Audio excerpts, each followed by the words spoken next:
Dear students, जैसा कि आप देख रहे हैं स्टडी फॉर चिल्ड्रंस, ये हमारे चैनल का नाम है। और अभी मैं इसमें 2026 आरएस के रिगार्डिंग बताऊंगा कि कब तक 2026 का जो है आरएस का एग्जाम हो सकता है। और मैं इसमें क्या करूंगा, 2026 का क्यों मैं खुद भी टारगेट कर रहा हूँ 2026 का आरएस के लिए। तो मैं आपको जो है इकोनॉमिक्स, जियोग्राफी, हिस्ट्री, पॉलिटी, जितने भी सब्जेक्ट्स हैं, डे बाय डे क्या है वीडियो डालूंगा, अपलोड करता रहूंगा, क्योंकि मैं खुद और प्री और मेंस के अकॉर्डिंग तैयारी कर रहा हूँ। तो मेरी जो पढ़ाई का मेन सोर्स रहेगा, या तो कोई स्टैंडर्ड बुक रहेगी, एनसीईआरटी, आरबीएससी की बुक्स, और कोई जो है नोट्स, जो मेरे खुद के नोट्स हैं। तो मैं इन चारों को मर्ज करके मेरे खुद के सेल्फ नोट्स तैयार करता हूँ, वही मैं आपको यहाँ पे पढ़ाता हूँ। तो आप ये तो निश्चित रहे कि आपको जो भी मटेरियल मिलेगा वो एकदम 100% आरएस के प्री के और आरएस के मेंस के अकॉर्डिंग पूरी उसकी रिलेवेंसी रहेगी। क्योंकि वो मुझे खुद भी एग्जाम देना है, तो मैं उसमें किसी भी प्रकार का कोई भी कॉम्प्रोमाइज नहीं करूंगा कि कोई भी सब्जेक्ट मैंने लूज रख दिया हो या कोई सब्जेक्ट अच्छे से ना कराया हो। तो मैं मेरे जो भी नोट्स प्रिपेयर करता हूँ वही मैं यहाँ पे आपको पढ़ाता हूँ। तो आप इस चैनल को सब्सक्राइब कर लीजिए, क्योंकि जब भी मैं वीडियो अपलोड करूंगा तो आपके पास उसका नोटिफिकेशन आता रहेगा। तो हम बात कर लेते हैं कि आरएस की 2026 की वैकेंसी की, कि एग्जाम की वैकेंसी कब तक आ सकती है। मेन ये है कि वैकेंसी कब आए कब ना आए, हमें पहली बात कि हमें क्यों पता होना चाहिए कि आरएस की वैकेंसी कब तक आ सकती है। हम जैसे ये वीडियो देख रहे हैं या मैं ये वीडियो बना रहा हूँ, तो एक कहीं ना कहीं एक टारगेट हो जाता है कि यार इसके आसपास वैकेंसी आएगी, आज ये महीना चल रहा है, इसके आसपास वैकेंसी आएगी, और मैं क्या है इतना मेरे पास टाइम है, तो इसके अकॉर्डिंग मैं मेरा क्या है स्टडी प्लान बना सकता हूँ। क्योंकि मैं खुद भी अभी क्या है स्टडी प्लान बना रहा हूँ, तो अभी मैं जो भी आपको डेट बताऊंगा उसके अकॉर्डिंग मेरा खुद का भी स्टडी प्लान रहेगा। क्योंकि मैं भी खुद वही गोल डिसाइड कर चलूंगा कि हाँ यार इस महीने एग्जाम होएगा, तो यानी इस डेट तक जो है मुझे इतना सब जो है कवर करना पड़ेगा। यानी अभी आपको पता चल जाएगा कि आपके पास कितना महीने का टाइम बचा है अभी, और आपको किस वे में तैयारी आपको डायरेक्शन देनी चाहिए। तो हम बात करें तो आरएएस की अभी तक वैकेंसी उनकी, तो 2018 में वैकेंसी जैसी आई, 5 अगस्त को ये पेपर हुआ था प्री का। फिर 2021 में वैकेंसी आई, ये लगभग, अभी मैं बताता हूँ कब हुआ इसका पेपर, ये लगभग इसका 27 से 28 अक्टूबर। फिर उसके बाद अगर हम बात करें 2023 की, तो ये हुआ था 1 अक्टूबर को, और ये 2025 का जो पेपर हुआ है ये 2 फेब को। तो यानी मोटा मोटा अगर मैं बात करूं तो 2018 से 23 तक। अब हम इसमें गैप देखें तो मोटा मोटा में समझ में आएगा कि लगभग 3 साल 3 महीने, 3 साल 3 महीने। और इसमें अगर देखा जाए तो ये लगभग मोटा मोटा 1 साल 11 माह, और ये लगभग 16 माह के आसपास, अक्टूबर नवंबर दिसंबर जनवरी, लगभग 16 माह।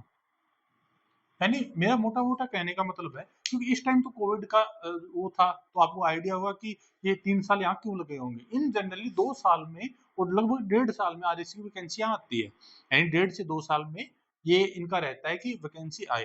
तो हम मोटा मोटा देखें कि 1.5 से 2 साल के हिसाब से अगर भी देखा जाए, तो अब अगली वैकेंसी का क्या रह सकता है। क्योंकि बात केवल इस ट्रेंड के हिसाब से भी नहीं कर सकते, क्योंकि आरपीएससी अकेला आरएस का एग्जाम तो लेती नहीं है, और भी जो है अदर आरपीएससी जो है एग्जाम कंडक्ट करवाती है।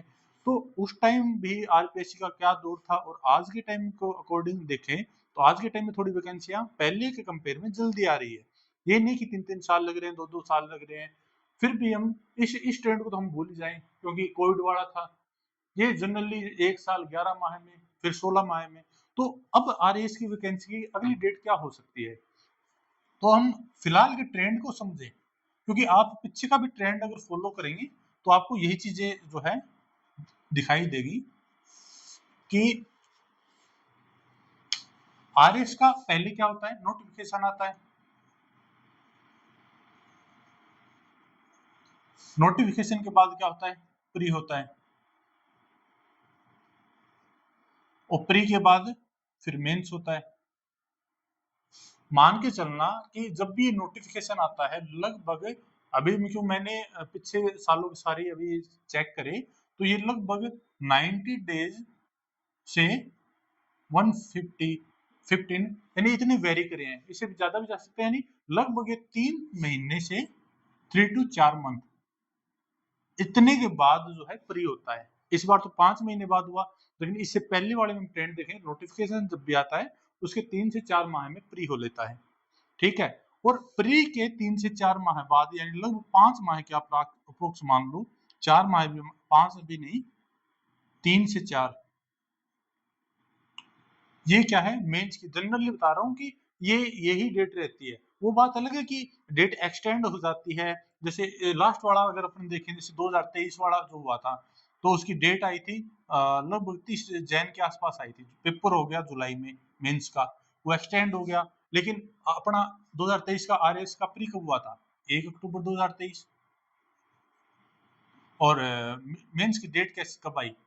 30 जैन। यानी मेरा कहने का मतलब है कि ये लगभग 3 to 4 मंथ, हो सकता है ये 6 मंथ तक भी जाए, पर इससे ज्यादा नहीं रहता जनरली। इस बार वाला भी देख लो, 2 फेब को पेपर हुआ और अभी 18 जून की क्या है मेंस की डेट है। तो हम जनरल के हिसाब से कि चीजें जब सामान्य रहे, कहीं कोई दिक्कत ना आए, तो जनरल के हिसाब से प्री प्री में जो है लगभग 4 महीने के आसपास का एवरेज टाइम मान लो, और मेंस में जो है लगभग 3 से 4 माह का ये गैप रहता ही रहता है।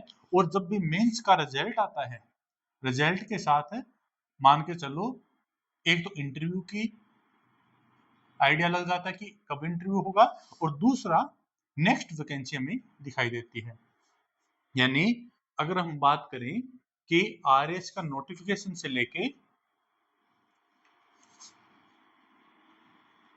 वापस आरएस का नोटिफिकेशन कब तक आता है, तो जनरली ट्रेंड यही रहता है। आप पीछे पेपरों को आप उठा के देखोगे, नोटिफिकेशन आएगा, 3-4 महीने के बाद फ्री होगा, फिर ठीक है, फिर मेंस होगा 3-4 महीने के बाद, फिर उसका रिजल्ट आएगा, फिर इंटरव्यू की डेट, और ऐसे करके नेक्स्ट वैकेंसी जो है दरवाजे पे होती है।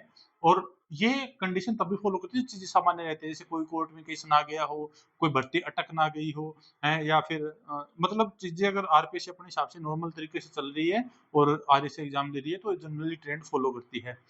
और अब हम बात करें, जैसे ये वाला अपना पेपर है 2 फेब को, ठीक है, 2 फेब के बाद 18 जून को, 18 जून को मेंस हो गया। मेंस होने के बाद मान के चलना सितंबर तक रिजल्ट, यानी लगभग अक्टूबर नवंबर, नवंबर के आसपास मान के चलो आप, नवंबर हो सकता है, मैक्स टू मैक्स अगर हम मान के चले दिसंबर तक जो है नोटिफिकेशन हमें दिख सकता है। यानी इस साल के एंड तक, 2025 के एंड तक आरएस का नोटिफिकेशन हमें दिख सकता है कि आरएस का एग्जाम होगा। और आने को सितंबर में आ जाए, नवंबर में आ जाए, दिसंबर में आ जाए, है तो। लेकिन अपन जनरल ट्रेंड के हिसाब से अगर चलें, तो लगभग नवंबर के हिसाब से आसपास जो है हमें आरएस का नेक्स्ट नोटिफिकेशन दिख जाएगा। और नवंबर या फिर दिसंबर, इसमें जब भी नोटिफिकेशन आएगा, तो मान के चलना लगभग 4 माह है। तो इस बार चलो 5 महीने मिले, तो एवरेज अपन 4 माह लेके चलते हैं, तो भी मान के चलना मार्च मार्च के एंड तक, मार्च के एंड तक यानी मार्च में अपना अगला प्री दिखाई दे सकता है कि मार्च में अपना जो है प्री हो। ये भी मान लेते हैं कि यार कोई और रीजनों से जो है 3-4 महीने, मार्च से आप जून तक मैक्स टू मैक्स कर लो कि जून के आसपास तक प्री हो लेगा। और मैं ये दोनों डेट इसलिए बता रहा हूँ आपको, क्योंकि अभी अप्रैल का एंड हो चुका है, अप्रैल का एंड हो चुका है, और इस साल के महीने बचे हैं केवल 8 माह। ठीक है, और अगर अपन मार्च को इंक्लूड करें कि यार मार्च के एंड तक एग्जाम ले लेगा, तो मोटा मोटा इसमें 3 माह मैं ऐड करता हूं, तो ये बनते हैं 11 माह। यानी मान के चलना 11 माह है, तो ये है। और अगर जून का एग्जाम मैं लेके चलता हूं, तो 3 माह लगभग 14 माह के आसपास है। और भी लेट होता तो मैक्स टू मैक्स 15 से 16 माह भी करे ना। तो ये मैं चीजें क्यों बता रहा हूँ सारी, क्योंकि मिनिमम हम जो है अगर लेके चले अपना टारगेट कि यार होने को मार्च के एंड में भी हो जाए, अगर चीजें सामान्य रही, जून में मेंस हो गया, मेंस का अच्छे से रिजल्ट आ गया, क्योंकि चीजें तो हमें पॉजिटिव लेके चलनी पड़ी, हम कह तो नहीं सकते क्योंकि कल को 18 जून को प्रॉपर तरीके से पेपर हुआ, प्रॉपर तरीके से मेंस का रिजल्ट आ गया, इंटरव्यू की डेट आ गई, तो ये तो ले लेंगे, क्योंकि नोटिफिकेशन आते ही आपको 4 महीने के आसपास मतलब जो है अगले परी का टाइम मिलेगा। तो हमें जो है अपनी एक डेडलाइन तो यही लेके चलनी पड़ेगी कि मार्च के आसपास जो है आरएस का एग्जाम हमें देखने को मिल सकता है, और ज्यादा से ज्यादा ये जून तक ये मतलब कि हाँ, ये इतना हमें एक्सटेंड देखने को मिल सकता है कि जून तक एग्जाम हो रहा हो। तो मोटा मोटा अगर हम 11 माह से 15 माह है,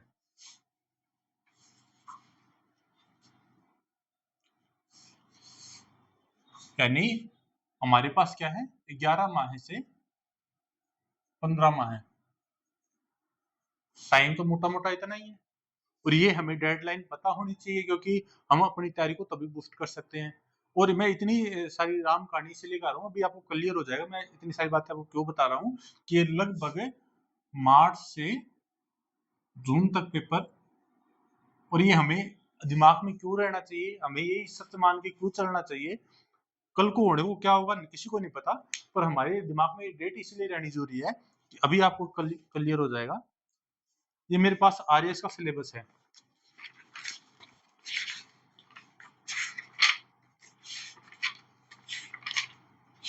और आरएएस के सिलेबस में आपको मैं अभी क्लियर कर देता हूँ कि जैसे पेपर 1 है, पेपर 2 है, पेपर 3 है, पेपर 4 है।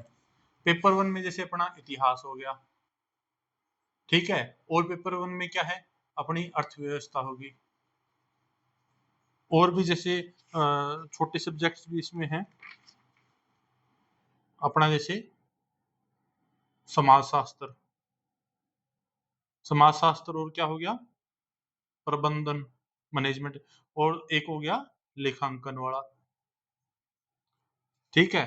और अब हम बात करें दूसरे में, तो प्रशासकीय,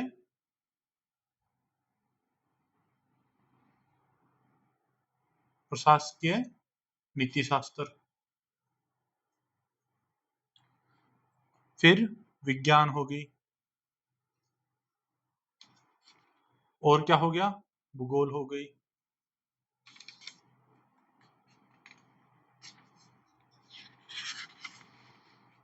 और पेपर 3 में अपना क्या है, पॉलिटी हो गई,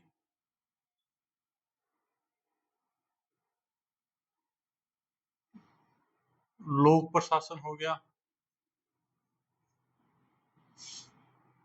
खेल हो गया, योग हो गया,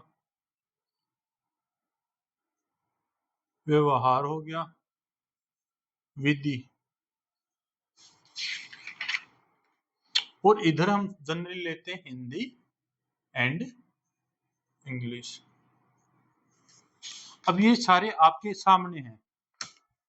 अब अपन काउंट इसमें देखें तो इतिहास में भी 2 तरीके के अपने, राजस्थान का अलग है, और क्या है, जो अपना इंडिया का है अलग है। इंडिया में भी, राजस्थान और इंडिया में भी अगर हम बात करें, तो राजस्थान में भी अगर हम बात करें, जैसे आर्ट और कल्चर का पोर्शन अलग है, ठीक है, फिर उसके अलावा उसमें जो राजवंश वगैरह है, यानी कहने का मतलब है कि राजस्थान का जो इतिहास है और इंडिया का इतिहास है, ये बहुत बड़ा पोर्शन है, क्योंकि इंडिया वाले में भी हम क्या करते हैं, प्राचीन, मध्यकालीन, आधुनिक, और क्या है, आर्ट और कल्चर। अब बताओ, ये अपने आप में 4 बुक्स हैं, 4 बुक्स ये, 2-3 बुक्स यहाँ पे, लगभग इतिहास इतिहास के आपके पास 7 बुक्स हो गई। ज्यादा ही वैसे कोई कम नहीं है, क्योंकि इसमें फिर इसके अलावा और भी जैसे नोट्स होते हैं, आरबीसी बुक्स होती हैं, यानी कितना सारा इसका मटेरियल हो गया। सेम अर्थव्यवस्था इसमें राजस्थान की और इंडिया की, सेम, ये 3 मान लो, ये फिर भी थोड़ा छोटे सब्जेक्ट है, यानी 2 इतिहास के लगभग 7 बुक्स ये हो गई, 2 बुक्स मोटा मोटा ये लेके चलो। हाँ, हो सकता है कुछ बुक्स इतनी बड़ी ना हो, पर मोटा मोटा आपको एक एस्टिमेट दे रहा हूँ, लगभग पेपर फर्स्ट में 7, लगभग 12 के आसपास किताबें आपको यहाँ पे पढ़नी पड़ेंगी। और उसके अलावा फिर पेपर 2 में अगर हम आते हैं, तो हमने पेपर 2 में बात करी थी प्रशासकीय नीति शास्त्र, विज्ञान, विज्ञान अपने आप में जैसे फिजिक्स वाला पोर्शन हो गया, केमिस्ट्री वाला पोर्शन हो गया, बायो वाला पोर्शन हो गया, टेक्नोलॉजी वाला पोर्शन हो गया, भूगोल में भी जैसे फिजिकल हो गई, वर्ल्ड की हो गई, और इंडिया की हो गई, और राजस्थान की हो गई। यानी कहने का मतलब है लगभग 12 यहाँ पे और 12 3 15 4 19 और एक 20, 20 के बाद पॉलिटी की एक बुक ये मान लो आप, एक एक 2 21 22 23 24 25, लगभग मान के चलो मोटा मोटा 27 28 तो केवल किताबें हैं जो आपको पढ़नी है। यानी आप आरएस का सिलेबस अगर देखोगे, आपको समझ में आ रहा होगा मैं इतनी सारी चीजें आपको क्यों बता रहा हूँ, क्योंकि आरएस का इतना बड़ा सिलेबस है और आपको अगर ये 11 माह है, बेशक आप चाहे फ्रेशर ना हो, एक तो होता है बच्चा फ्रेशर होता है क्या तैयारी शुरू करी है, एक बच्चा वो होता है जो मतलब कि हाँ तैयारी पहले से कर रहा है, उसको लंबा टाइम हो गया, तो भी मान के चलना अगर किसी को 11 माह बहुत ज्यादा लग रहे हैं इतने बड़े सिलेबस के अकॉर्डिंग, क्योंकि मान के चलना कोई भी सब्जेक्ट आप लगभग 7 से 8 बार रिवीजन के साथ अगर कर रहे हो ना, तब मान के चलना उस पर आपकी अच्छी कमांड होगी। और मैं ये सारी बातें इसलिए बता रहा हूँ कि अभी आपने मेंस का रिजल्ट देखा होगा, मेंस का रिजल्ट क्या केवल इस वजह से है कि चीजें कहाँ से आई, नहीं, क्योंकि मान के चलना यार 800 में से 262 की इसके आसपास कट ऑफ गई थी मेंस की अगर बात करें, बच्चे मतलब 262 यानी लगभग एक 25% के आसपास, 25 सॉरी नहीं 30% के आसपास, तो ये लगभग 8 थी 24 और 8 लगभग 33 मान लो 33% के आसपास जो है मेरिट गई थी। अब एक बंदा 33 वाला है और दूसरा बंदा जैसे सपोज करो कोई टॉप कर रहा है, वो लगभग लाता है लगभग 52% के आसपास, यानी कितना, मेरा कहने का मतलब है कितना बड़ा गैप है यहाँ पे। क्यों? क्योंकि जो स्मार्ट स्टडी होगी ना, उसमें हम केवल ये नहीं कि हमने प्री निकाल दिया फिर उसके अलावा हमको जरूरत नहीं, क्यों प्री निकालने के लिए 5-6 बुक्स बहुत है। हमने जो है किसी का जैसे इंडिया लेवल का पोर्शन होता है, किसी का राजस्थान लेवल का पोर्शन होता है, और आपको पता है राजस्थान वाले में 40-50 क्वेश्चन राजस्थान वाले में, सर्वे वाले में, और फिर करंट, मतलब ऐसे कर कर आके अपन कैसे न कैसे जुगाड़ कर लेते हैं, अपना प्री क्या है निकल जाता है। लेकिन असली राम कहानी जो है ये 11 महीने में भी खत्म नहीं होगी। इसलिए मैं ये कह रहा हूँ कि आपको जो आप डेट इसलिए पता होनी चाहिए कि आपके पास इतना कम टाइम है, ये जो दिख रहा है ना आपको 11 से 15 माह, ये एक्चुअल में बहुत ही कम टाइम है कि अगर आप अपनी तैयारी को बूस्ट कर रहे हैं और आप ये सोचते हैं कि आपका जो है आरएस अगला निकल जाए, आप वैकेंसी का अगर वेट कर रहे हैं, तो मान के चलना वैकेंसी जब मर जाए, चाहे मार्च में हो पेपर चाहे जून में हो, लेकिन आपके पास ऑलरेडी कम टाइम है, क्योंकि जितनी मैंने बुक्स बताई उनको हम अगर अच्छे से का मतलब क्या है कि अगर जैसे एक मेन चीज आपको बताता हूँ कि मान के चलना कि आरपीएससी क्या करिए 10 में से 10 नंबर का कोई क्वेश्चन है, 8 नंबर हमें दे रही है, मान के चलो 7 भी दे रही है, ठीक है, और ठीक ठाक में मान के चलो 5 नंबर दे रही है, और बुरे बुरे में 3 से 2 दे रही है। अब ये 10 में से 3 नंबर, अभी हमने रिजल्ट देखा 800 में से 262, यानी एवरेज के हिसाब से देखा जाए तो कहने का मतलब यही है कि अगर सभी सब्जेक्ट का मैं एवरेज लूं तो किसी का कोई सब्जेक्ट तैयारी नहीं है। इसका रीजन क्योंकि बच्चे केवल प्री की तैयारी करते हैं, मेंस पे फोकस है ही नहीं, तो बाद में मेंस में आपको पता है कितना टाइम मिलता है, फिर हम ब्लेम करेंगे कि यार पता नहीं पेपर कहाँ से आ गया, ये हो गया, क्योंकि प्रैक्टिकली अगर सोचा जाए कोई बच्चा जो फर्स्ट रैंक ला रहा है, फर्स्ट सेकंड, हम ये भी सुनते हैं कि यार ये तो पैसे दे के लगाया, ये इतनी सारी न्यूज चलती है, ये चीजें आती है, तो अब ये तो है नहीं कि लैंड से 50 के 50 बच्चे, आप फर्स्ट को छोड़ दो, आप सेकंड देख लो, थर्ड देख लो, या कोई भी जो है आपको लगता है कि नहीं यार इतने प्रैक्टिकली नंबर आ ही नहीं सकते, ये तो ऐसे पैसे देखो, कुछ भी मान लो, कहीं तो आपका एक सेटिस्फेक्शन की लेवल होगा कि यार 800 में से इतना कितना कोई एक स्कोर तो बच्चा ला रहा होगा, है लगभग मान के चलो आप, क्योंकि प्रैक्टिकली इसलिए बता रहा हूँ क्योंकि एग्जामिनर जो है 10 में से 8 दे रहा है, 8 भी छोड़ो आप, अगर अच्छा नंबर 7 दे रहा है, 7 दे रहा है तो यानी एग्जामिनर की क्षमता क्या है, 70% देने की तो है, ठीक है, 800 में से 70% अगर मैं देखूं 560, यानी एग्जामिनर की क्षमता है कि वो को 560 दे, लेकिन उसके लिए तैयारी उस लेवल की होनी चाहिए, सब पे कमांड अच्छी होनी चाहिए, हमें ये चीज समझनी होगी कौन सा सब्जेक्ट छोड़ना चाहिए, हमें किस पे ज्यादा हमें फोकस करना चाहिए, किस पे हमें कम फोकस करना चाहिए, ताकि हम मैक्स टू मैक्स स्कोर कर सके। अब हम टारगेट जैसे मैंने बताया कि 800 में से 560, अब एक बात बताओ कि मुझे पता है कि यार 400 एक अच्छा नंबर है, 400 का टारगेट एक अच्छा नंबर है, कितने में से? 800 में से।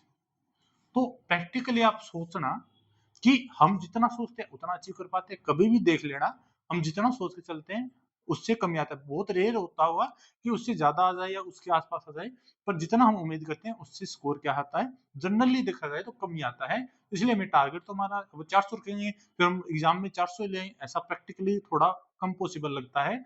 इसलिए हमें अपना जो है स्कोर जो है थोड़ा हाई सोचना पड़ेगा। अभी लगभग वो रेंज लगभग 500 के आसपास की अपनी रेंज हो, एक डिसेंट रेंज जो है।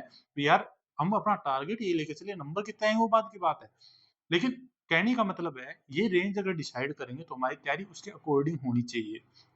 उसके अकॉर्डिंग जैसे हमें पता है कि जैसे पेपर 4 है, पेपर 4 में यार 140 तक नंबर लाए जा सकते हैं, कितने आएंगे वो बात की बात है, लेकिन हमें जनरली ये पता है कि 140 तक हम स्कोर ला सकते हैं। और बाकी के जो 3 पेपर हैं उसमें 120, 120 और 120, ठीक है, एवरेज इसके आसपास की लाई जा सकते हैं 120 25, क्योंकि मैंने देखा 130 तक 30 35 तक बच्चों ने नंबर बाकी पेपरों में भी लाए हैं। वो जो सब्जेक्ट स्ट्रॉन्ग होता है उसके हिसाब से नंबर आते हैं, लेकिन बात वो नहीं स्ट्रॉन्ग के हिसाब से, सीधी सी बात है उसने मेहनत करी है, ठीक है। तो यानी ये 500 का अगर टारगेट लेके चलते हैं, और ये दिखने में सपना सा लगता है, क्यों?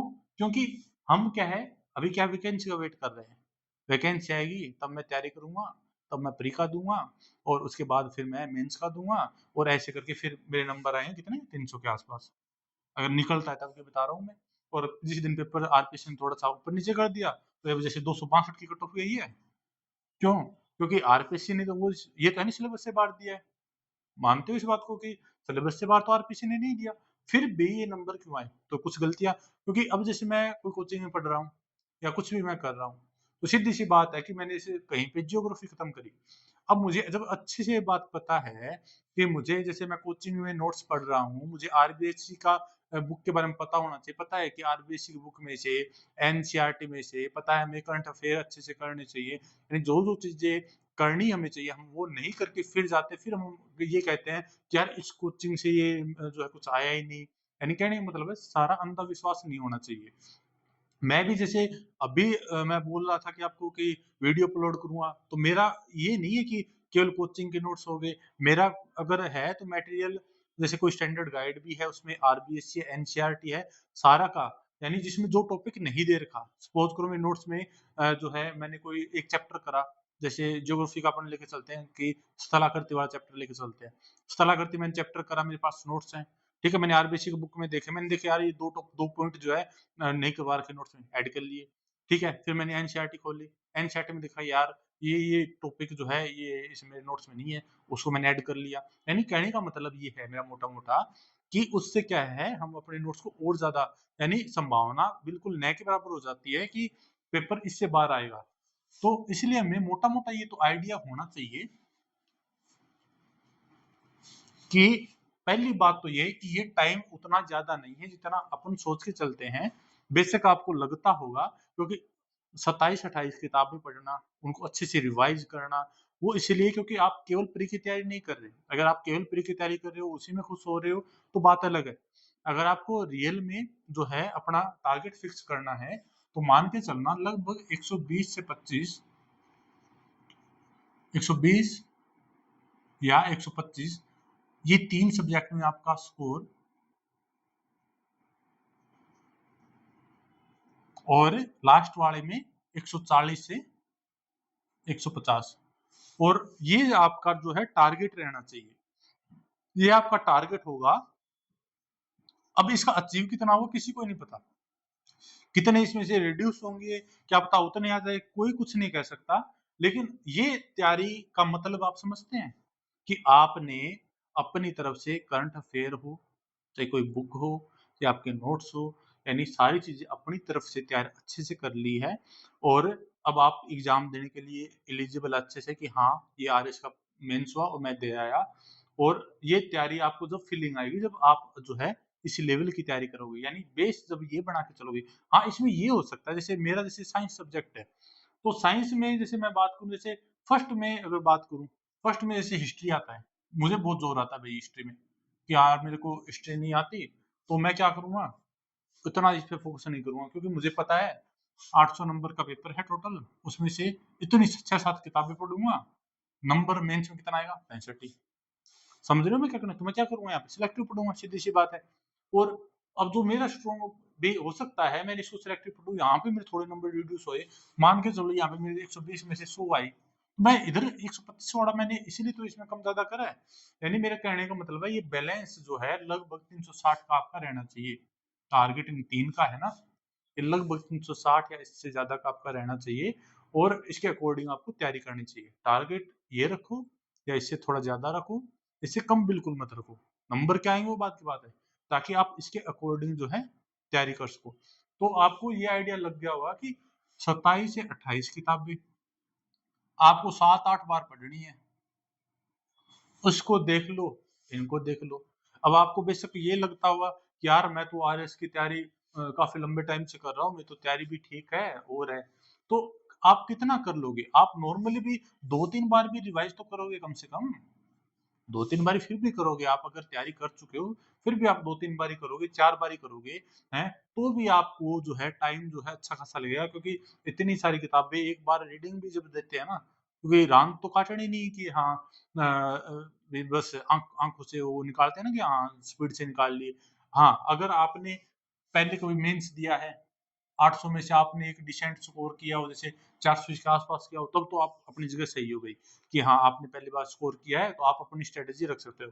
लेकिन आपके जब नंबर 300, 350, 400 400 तक कोई पहुंचे ही नहीं हो, तो सीधी सी बात है आपको देख वहां तक अगर पहुंचना है, तो आपको इस मंथ का जो है यूज अच्छे से करना पड़ेगा। आपको एक तो सिलेक्टिव अप्रोच बनानी पड़ेगी कि यार कौन सा सब्जेक्ट है, कितना वेटेज है। जैसे मैंने हिस्ट्री का एग्जांपल बताया, 800 में से केवल 65 की हिस्ट्री है, और इसमें पढ़ना कितना पड़ रहा है आपको, पूरा राजस्थान का हिस्ट्री, पूरा इंडिया का हिस्ट्री, वो वर्ल्ड की है वो अलग, नंबर दे रही है 65 800 में से। तो खुद सोच के देखो यार, 27-28 में से 8 किताबें अगर मैं रिड्यूस कर दूं, मैं इसको हटा भी दूं एक बार के लिए, है तो कितना मेरा सिलेबस कम हो गया। और इसमें मैं केवल सिलेक्टिव पढ़ लूं, केवल सिलेक्टिव के हिसाब से, कि जैसे 2013 का पेपर था, 2013 से 2018 तक, 2000 अभी लास्ट हुआ है 23 वाला, तो 13 से 23 तक जो पेपर हुआ है उनको बेस बना के यार इस एरिया से पूछता है, मैं केवल सेलेक्टिव पढ़ के जाऊँ। देन मेरा मोटा मोटा कहने का मतलब है कि मार्च या जून इसके बीच में पेपर होना है अपना आरएस का, ठीक है, और उसके अकॉर्डिंग देखूं तो 11 से 15 माह के पास आसपास अपने पास टाइम है। और इसके अकॉर्डिंग मैं देखूं इतने सारे सिलेबस के अकॉर्डिंग, तो भाई सीधी सी बात है टाइम इतना ज्यादा नहीं है। जैसे हिंदी है, हिंदी इतना ज्यादा पढ़ने वाला सब्जेक्ट है, क्योंकि लगता है सब लोगों को यार हिंदी तो बहुत आसान है, ये तो कर ही लूंगा, नंबर आनी चाहिए। फिर आपका हिंदी तैयार होने का मतलब है कि आप मान के बैठो कि यार 140 के आसपास नंबर ले आऊंगा। अगर आपको ऐसे लगता है कि आज वो नंबर कितने हैं वो बात की बात है, एक मन में एक वो तो होनी चाहिए ना कि यार मेरी इस लेवल की तैयारी है, मैं केवल उस तैयारी की बात करूँ, नंबर छोड़ो आप कितने, किसी को ही नहीं पता एग्जामिनर कितने नंबर देगा, कितना क्या करेगा। मेरा कहने का मतलब है कि आपका तैयारी का लेवल वो है क्या, कि आप उस लेवल तक पहुंच गए हो कि यार हाँ यार पेपर ऐसा आएगा, मैं ये कर लूंगा। तो इसीलिए मैं बोल रहा हूँ कि 11 माह है, इस 15 माह का टाइम, तो इसीलिए आपको ज्यादा वेट नहीं करना चाहिए।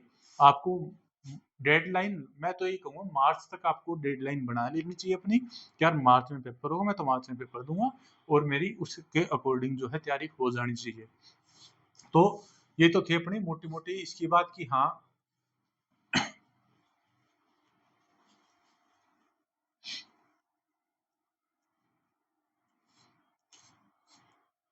और इसके साथ ही जैसे अब एक एक मुद्दे पर और आपसे मैं बताता हूँ कि जनरली देखते हैं कि यार आरएस की वैकेंसी आ रही है, आरएस का दे लूंगा, एसआई का दे लूंगा, पटवारी का दे लूंगा, यानी ऐसे करके बहुत सारी एक लंबी चेन चलेगी है, ठीक है। अब कोचिंगों में क्या बताते हैं, ये एक साथ तैयारी करो, ये करो वो करो, ठीक है, उनका अपना रहता होगा, मैटर रहता होगा कि यार उस हिसाब से। पर क्योंकि मैं एक स्टूडेंट ही रहा हूँ, अभी मैं खुद वैसे सिलेक्टेड हूँ, पर मैं जब स्टूडेंट लाइफ में जब ये बाकी एग्जाम, क्योंकि मैं पहले एसएससी की तैयारी करता था, तो मेरा भी सेम सीन था सिनेरियो, क्योंकि मैं यूपीएससी का स्टूडेंट रहा। मैंने एसएससी से यूपीएससी में तैयारी शुरू की, एसएससी की छोड़ के यूपीएससी की तैयारी शुरू करी। तो अब हम डायलेमा ये होता है यार, हम एसएससी की भी तैयारी कर रहे होते हैं, हम यूपीएससी की भी तैयारी कर रहे होते हैं, ठीक है। अब हमारा मापदंड क्या होता है? यार ये सब्जेक्ट है, ये एसआई में आ रहा है, ये सब्जेक्ट है, ये आरएस में आ रहा है, ये सब्जेक्ट है, ये पटवारी में आ रहा है, तो क्यों ना हम इनकी भी एक साथ तैयारी कर लें। तो मैं आपको ये मना इसलिए करूंगा, अगर आपने एक बार आरएस का अच्छे से सिलेबस कवर नहीं करा तो आप ये चीज़ ना करें। इसका एक रीज़न मैं बताता हूँ, क्योंकि मैं खुद इतने मैंने इन चीज़ों में भटका हुआ हूँ।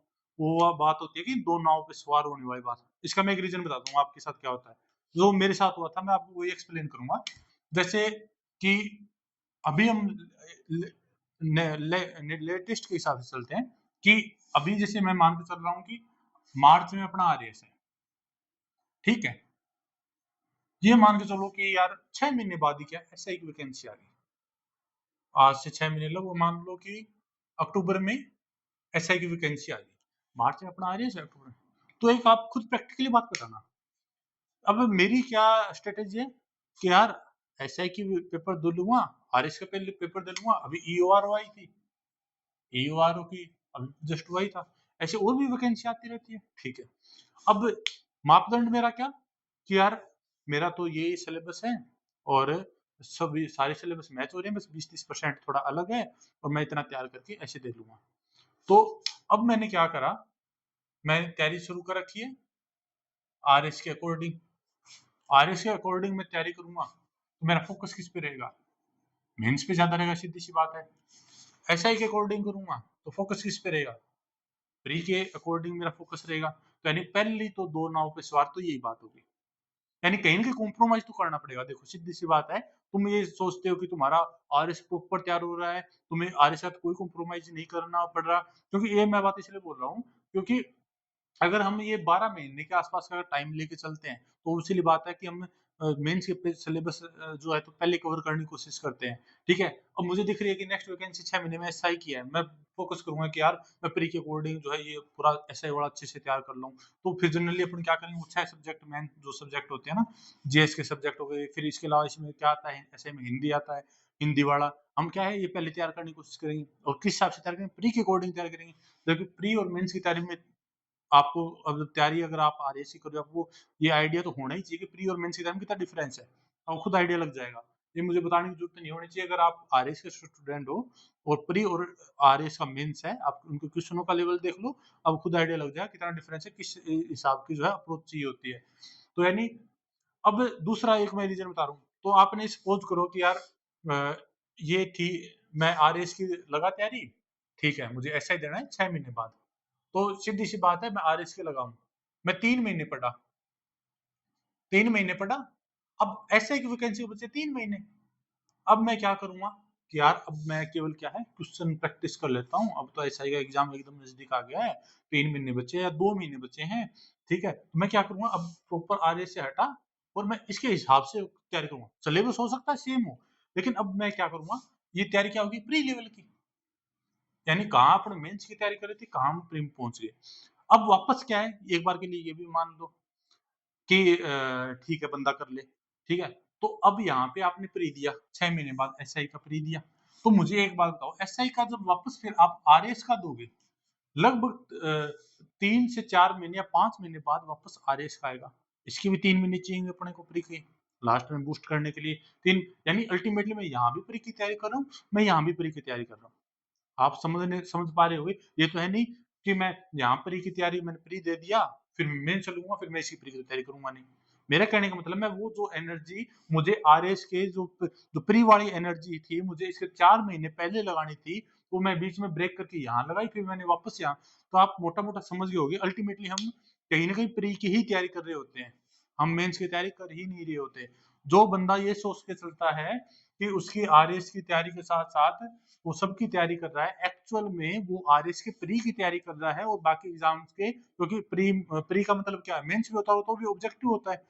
यानी लिखित वाली जो तैयारी होती है ना अपनी, आरएस की मेंस की होती है, और एक जो ऑब्जेक्टिव वाली होती है। तो एक्चुअल में वो बंदा शुरू से लगा और लास्ट तक उसने ऑब्जेक्टिव ही तैयारी की है। क्यों? क्योंकि बीच में एग्जाम आते गए और उसके अकॉर्डिंग जो है वो थोड़ा, क्योंकि हमें खुद को पता नहीं चलता कि यार हम लास्ट के कब 2 महीने बचते हैं, तब हमें लगता है कि यार इतनी मेहनत तो कर ली, ये अपना पटवारी वाला निकल जाएगा, अपना तो एसआई वाला निकल जाएगा, हैं? तो इस पे थोड़ा-सा फ़ोकस कर लेते हैं।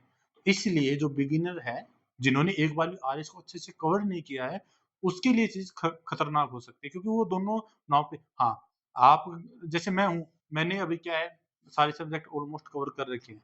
अभी मेरा क्या है, वैसे तो देखा जाए तो रिवीजन चल रहा है। तो मुझे मोटा-मोटा आइडिया है कि हाँ, ये चीज़ें हैं। तो अब मैं हो सकता है आरएस के साथ एसआई का दे दूँ। वो बात मुझे समझ में आती है। क्यों? क्योंकि मुझे ये पता है कि वो चीज़ मैं मैनेज कर लूँगा।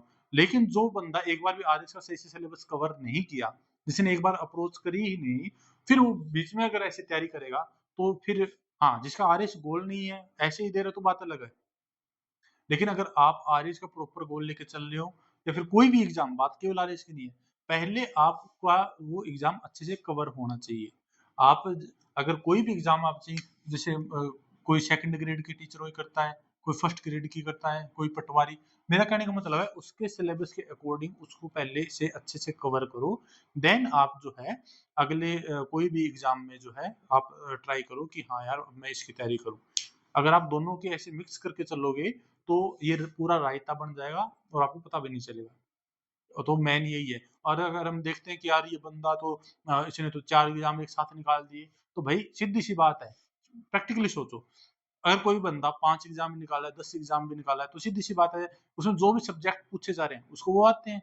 वो क्यों आते हैं? यानी उसने कवर कर रखे हैं, सीधी-सी बात है। यानी उस बंदे ने सारा सिलेबस के अकॉर्डिंग कवर कर रखा है, वो सब्जेक्ट उसने पढ़ रखे हैं, इसलिए उसको सब्जेक्ट आते हैं, इसलिए वो एग्ज़ाम पास कर पाया। तो यही मैं आपको समझाने की कोशिश कर रहा हूँ। अगर आप आरएस के स्टूडेंट हैं और आप अगर बीच में कोई भी एग्ज़ाम अगर आप सोच रहे हैं देने का, तो पहले आप आरएस का जो है अच्छे से कवर करें, उसके बाद जो है दूसरों के एग्ज़ाम को सोचें। अगर आप आरएस के सीरियस स्टूडेंट नहीं हैं, आपको ये है कि हाँ, आरएस के प्री के लेवल की तैयारी हो और ये इधर, तो उस हिसाब से ये फिर भी वर्क कर जाएगी चीज़ें। लेकिन आप फिर ये बोल जाओ कि आपका आरएस का एग्ज़ाम निकलेगा। ज़्यादा से ज़्यादा प्री इंसान निकाल सकता है, मेंस नहीं निकलेगा। तो इसीलिए बता रहा हूँ, 11 माह से 15 माह के अप्रोक्स का ये टाइम है, और टाइम को देखते हुए और आरएस के सिलेबस और बुक्स को देखते हुए ये टाइम बहुत ही कम है, क्योंकि 7-8 बार प्रैक्टिकली अगर हम देखें, 7-8 बार अच्छे से, और रिवीजन का भी मेथड आपको, साइंटिफिक मेथड अगर पता होगा, बाकी मैं बता देता हूँ। जैसे हमने कोई चीज़ पढ़ी, तो 24 घंटे में उसको रिवाइज़ करना, 24 घंटे यानी 1 डे में, फिर वही सेम चीज़ 3 डे में, फिर 7 डे में, फिर 14 डे में, और फिर 28 डे में। यानी इस मेथड से, यानी आज मैंने कोई चीज़ पढ़ा, वो 24 घंटे बाद आँखों के सामने आनी चाहिए। फिर 3 दिन बाद तक, मतलब इससे पहले 3 दिन से पहले, फिर 7 दिन से पहले, और फिर 14 मैंने इस सीक्वेंस से जो है अगर अपना रिवीजन होता है, तो ये रिवीजन साइंटिफिकली अच्छा माना जाता है। इसके पीछे बहुत सारे कॉन्सेप्ट थ्योरी, वो बात की बात है, पर जनरली ये चलता है। बाकी और आपका अलग-अलग मेथड सबका अपना-अपना होता है रिवीजन का। मेन बात ये है, चीज़ें याद होनी चाहिए, चीज़ें समझ में आनी चाहिए, हैं, और अपने सिलेबस के अकॉर्डिंग चीज़ें कवर होनी चाहिए। तो हमने मोटा-मोटा बात करी कि आरएस का एग्ज़ाम मार्च से जून में होना है, ठीक है? बाकी टेंटेटिव तो, मतलब मुझे तो यही लग रहा है, जनरली इसमें क्या चेंज होता है मुझे नहीं पता, और आपका जो है टारगेट इस हिसाब से होना चाहिए।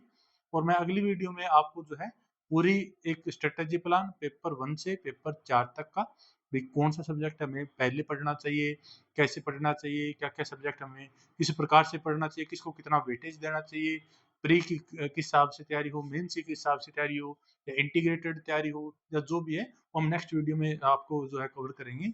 बाकी आपको मोटा-मोटा ये समझ में आ गया होगा कि आपको जो है अपनी तैयारी को किस प्रकार जो है डायरेक्शन देनी चाहिए, किस प्रकार आपकी तैयारी को आपको स्पीड देनी चाहिए। धन्यवाद।